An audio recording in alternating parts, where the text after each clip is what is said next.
I just wanted to ask, it's like the determination is firm, it's dogged. There's nothing which breaks it. The body is ready for it.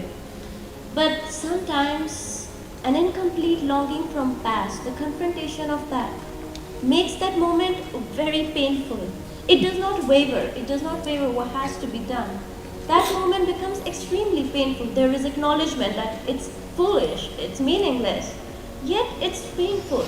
So how to be able to disidentify with that meaninglessness?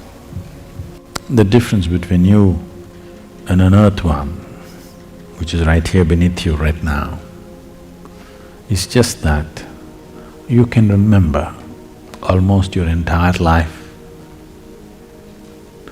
and using that information, you can project and create what you consider as future.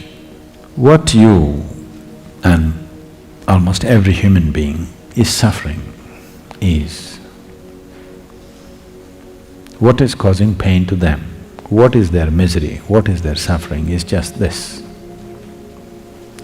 These two fundamental faculties which set you apart from every other creature, these two faculties are of memory and imagination. So when you say something from the past comes and grabs me and I suffer, past is not suffering. You cannot suffer the past because it does not exist. Nobody can suffer that which does not exist. What you're suffering is your faculty of memory. What happened 10 years ago, you can suffer. What may happen day after tomorrow, you can already suffer. This does not mean that you're suffering an yesterday or a tomorrow, that's out of question. What you're suffering is your memory and your imagination. If we take away half your brain, I think you'll do quite fine.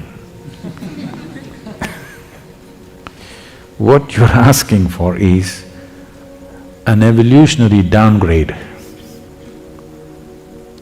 If I made you at least a monkey, if not an earthworm, you would be quite happy, kitch, kitch, kitch, kitch, kitch. Today you got the mango. Yesterday what happened? You're not bothered. So essentially you're asking for an evolutionary downgrade.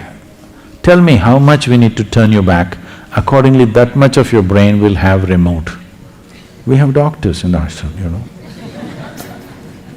If we downgrade you in an evolutionary scale, you can't remember what happened yesterday, you have no bother about tomorrow, because you can't imagine what is tomorrow, maybe you will be quite peaceful and happy.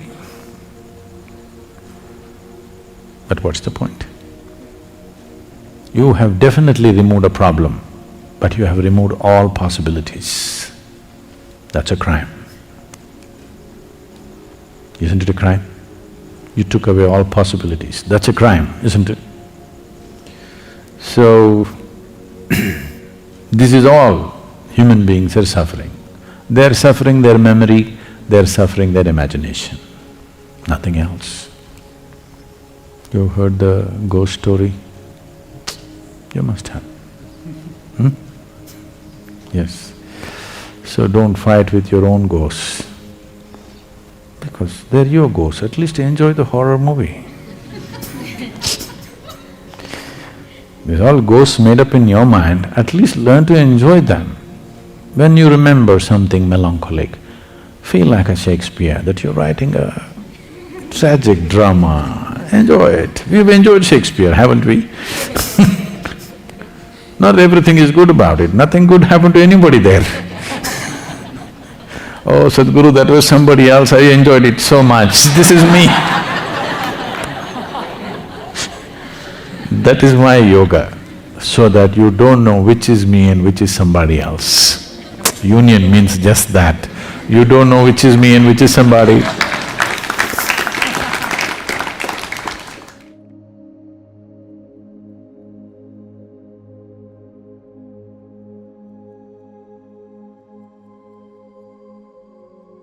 The idea that much of our suffering arises not from the actual events of the past or future, but from the faculties of memory and imagination, is a core tenet in various philosophical and psychological traditions. Here are some general key points to consider. Our memories of past events, whether positive or negative, can shape our present experience and lead to ongoing suffering. We may ruminate on past traumas, mistakes, or disappointments, causing us to relive them in the present moment. Our imagination can also be a source of suffering as we project ourselves into hypothetical future scenarios, often catastrophizing or worrying about things that may never come to pass. The obsession suggests that much of our suffering arises not from the objective reality of the past or future,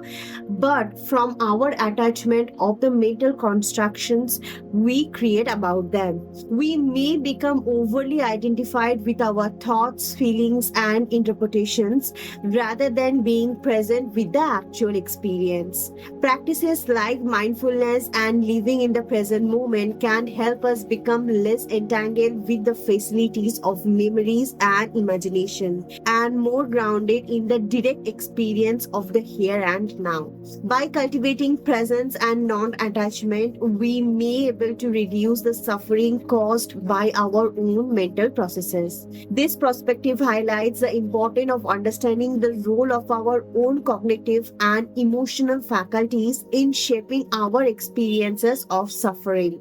By recognizing the power of memory and imagination, we can work towards greater self awareness, acceptance, and the ability to be present with what it is rather than being consumed by what was or what might be. So, thank you so much for spending time here today with us. Now, let's take a moment to relax and breathe deeply. Life gave us many experiences, and it is natural to hold on to memories or to think about what may come tomorrow.